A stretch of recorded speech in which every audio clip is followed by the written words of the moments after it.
Hi, welcome back to my channel, The Flow of Life Tarot. As ever, the messages are intended to find you at the right time, the right place, for your highest good and greatest well-being. Take what resonates and leave the rest.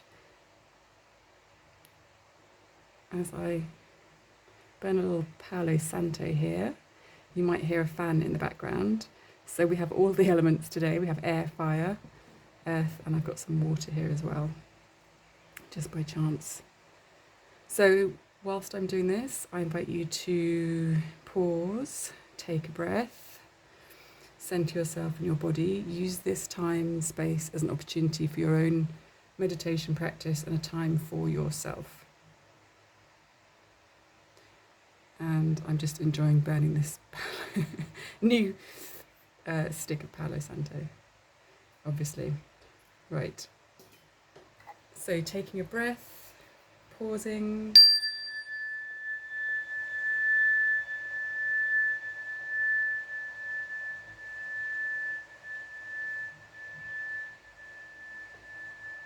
Noticing whatever comes up, allowing that to be, following the ride of your breath. And again,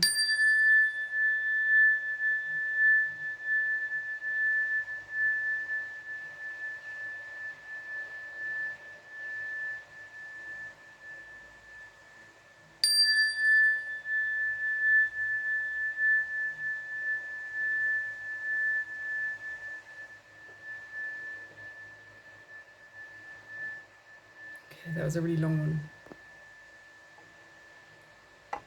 So, the images I've been getting are this wave surging. And the words that have been coming with this is the waves of upliftment, the waves of nourishment. Jump on the wave, you're already on the wave.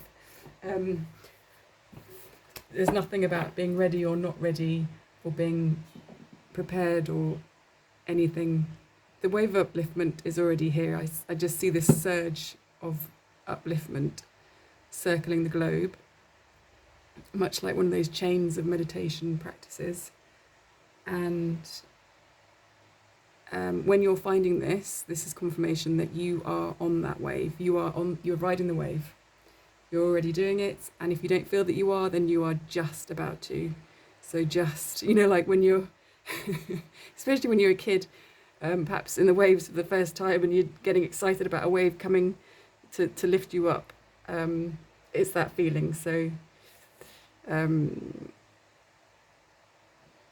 yeah, catch that wave and you're not going to miss it. So don't worry about that.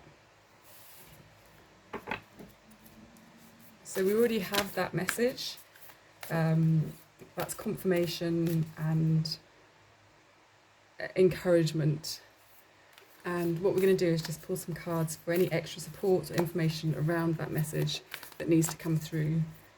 Maybe it's a little bit of upliftment, extra encouragement, or support.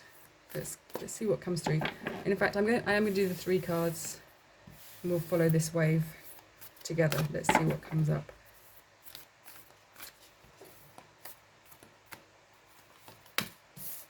Working with the Mystical Shaman Oracle deck right now. We get the second card.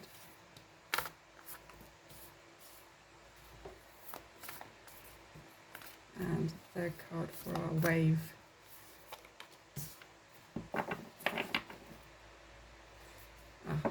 Bottom of the deck, many paths. I feel this is acknowledging that, of course, we each have our own path, and there is no right or wrong path, and they all lead to this beautiful enlightenment. We're all walking each other home, as Ram Dass said, or maybe someone else said it before him. And I'm seeing not only just this radiance, this golden radiance, but then they look like peacock feathers spreading out, this beautiful blue, and what looks like the bottom of a heart just here. So, and there's hands sort of holding this radiance as well.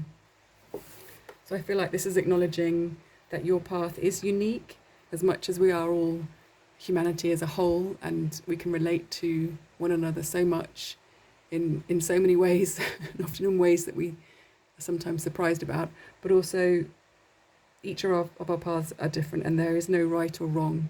You haven't got it right and someone else got it wrong, or vice versa. 34, which is the divine number 7. Okay, let's see. So roughly this is more like past, present, future, but in a wave sense. Let's see what this wave is giving us, this frequency. Earthkeeper, number 18. The blade. And the curse. Okay. So this specific wave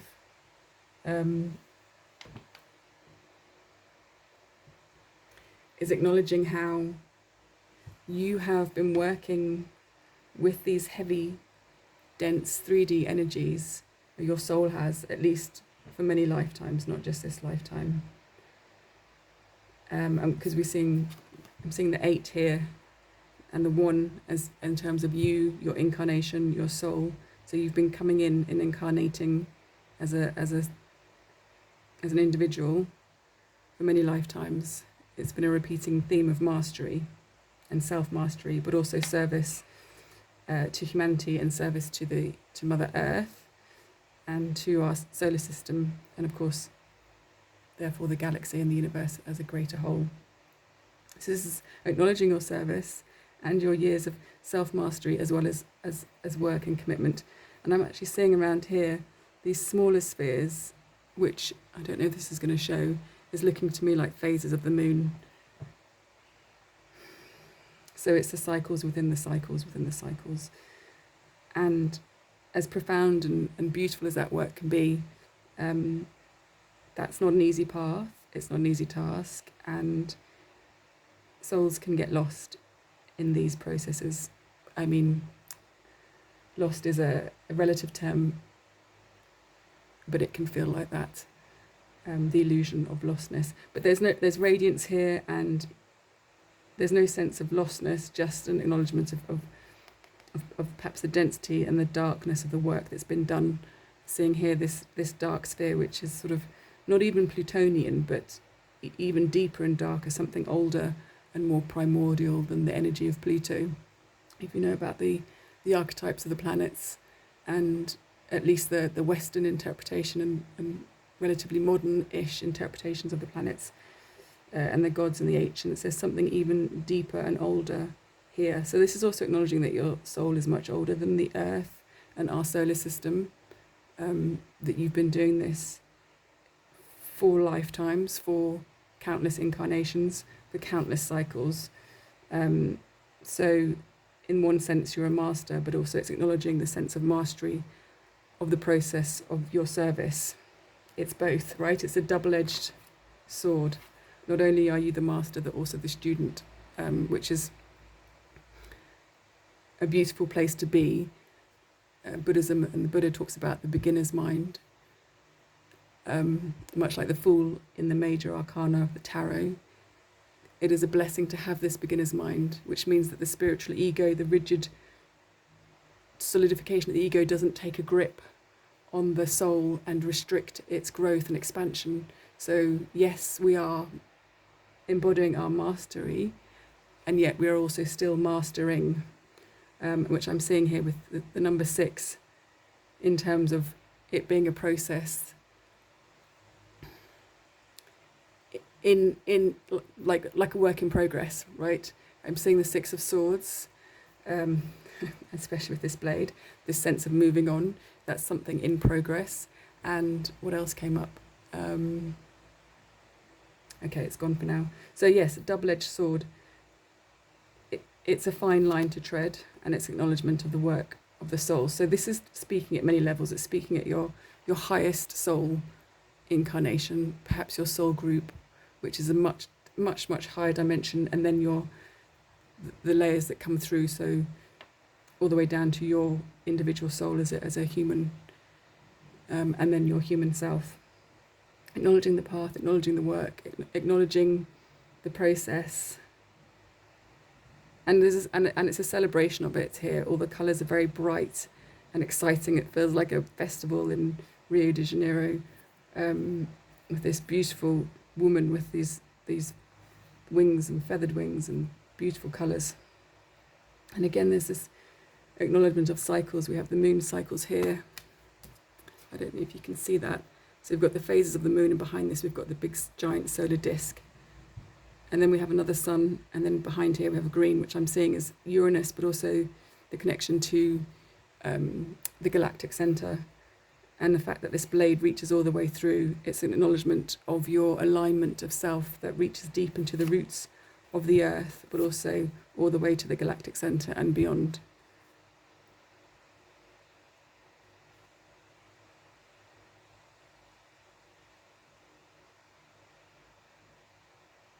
And I'm sorry, that's an incredibly long pause. There's a lot of information that just came through and I wasn't really expecting all of that. And also I'm seeing this feather, and I'm seeing it as like a feather in your cap. There's a few feathers here. This is like the acknowledgement of your wisdom gained over the years. So of course, to be doing this work, you had to have already been a highly evolved soul, but also there is a purity and an innocence which comes with the soul work, which means that there also is more mastery. I know I feel I'm repeating myself, but I'm just trying to acknowledge these feathers and how much you've achieved and grown and come through, whilst also acknowledging that your power that was already innately there and could never be taken.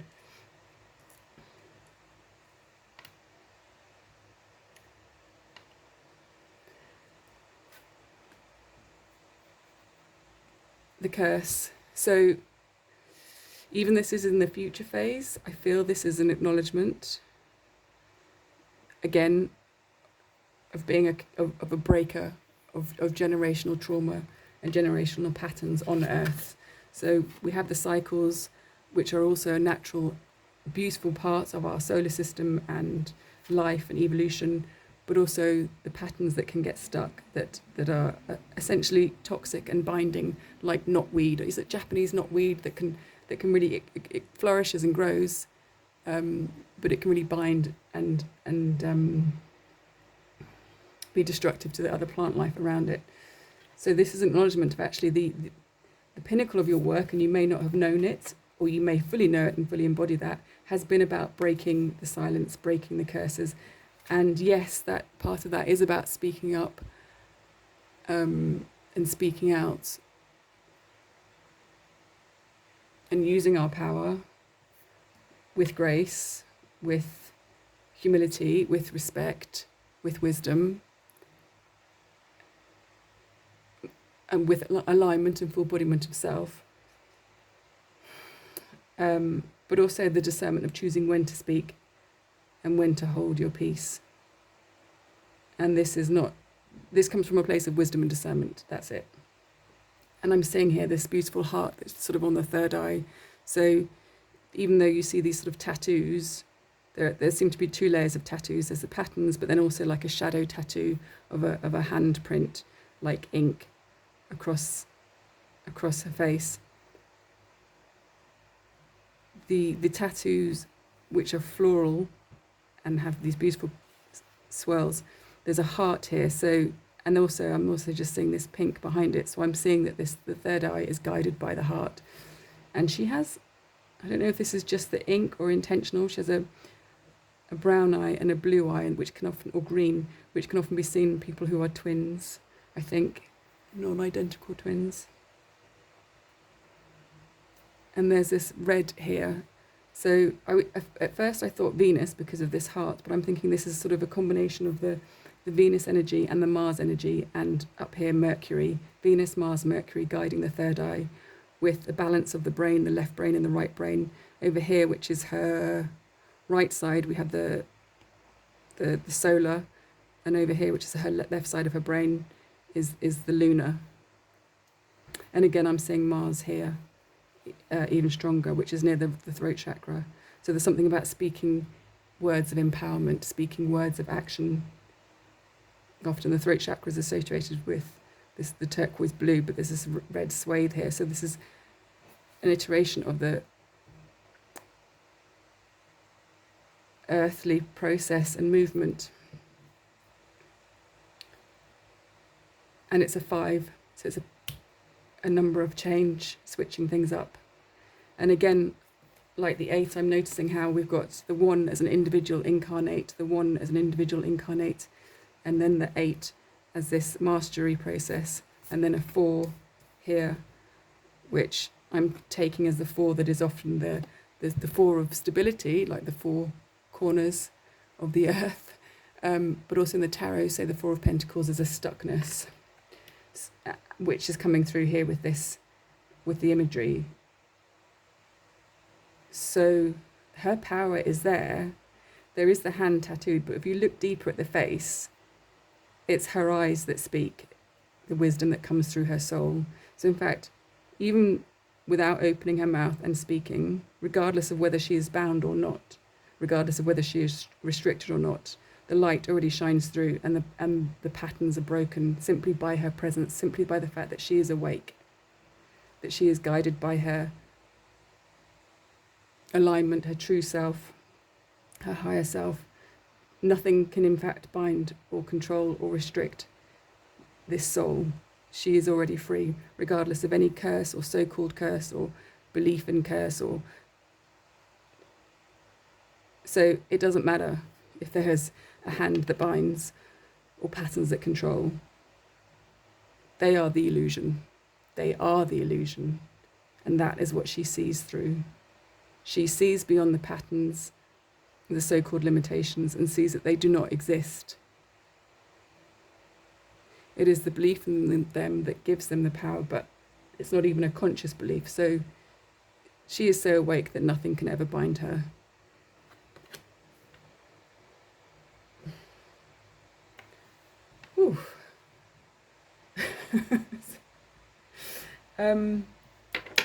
I'm going back to the bottom of the deck.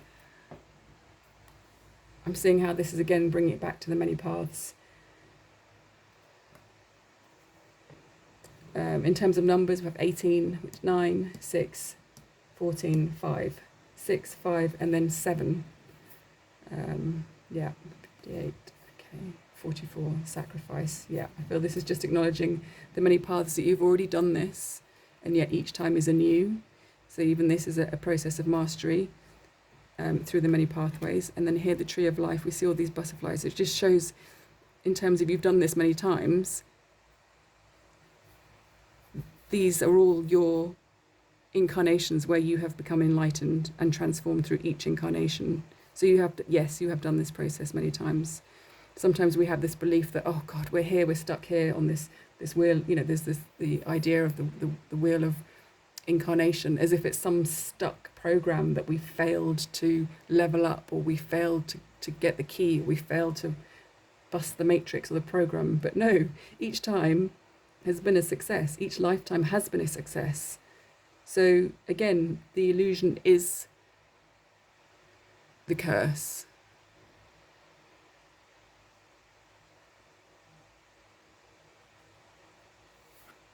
I hope that makes sense. There's a lot of information there, and I'm not really sure if the words brought that through. So I'm trusting that you'll get the message that you need to get. And again, I think this is acknowledging the kind of level of sacrifice that it takes to be doing this work and to be on one's path, and huge amounts of pain and suffering that you have gone through. Yes, humanity has, and you watching this have gone through huge untold losses, sacrifices and sufferings, and not just in this lifetime, and you know it. And we have the 44 again, which is the master number, which is a master builder number, but also the 8, which is again acknowledging the mastery of your soul, and reminding you that you chose all of this. Your soul chose all of this. That can be hard to hear when you're in a difficult, and it's for the purpose of higher unity. And again, we have the number 8 again, or you can't make it up, can you? Yeah, this is something else just behind the circle. This is not for, something else is the fact that it's a master number. Some people may have had, I think, well, if this doesn't apply, just leave it, don't take it. But I feel like you may have had some lifetimes where you felt like your soul was lost, and that experience or that feeling or the reverberation of that itself can be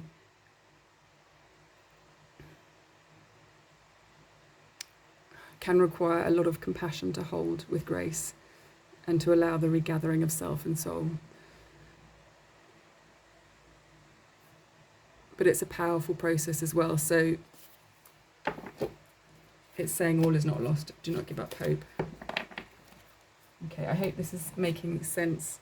I'm not sure whether we need any more cards on the table. There's a lot of information that's come through here that's very powerful. I might just wrap that up for anyone who's happy with that message, and then I might just follow up with a part 2 with some tarot cards to see if there's any other deep dive. But for this, if I leave you here, thanks for being here, thanks for being your energy, bringing your energy and your presence, and see you soon. Okay, take care.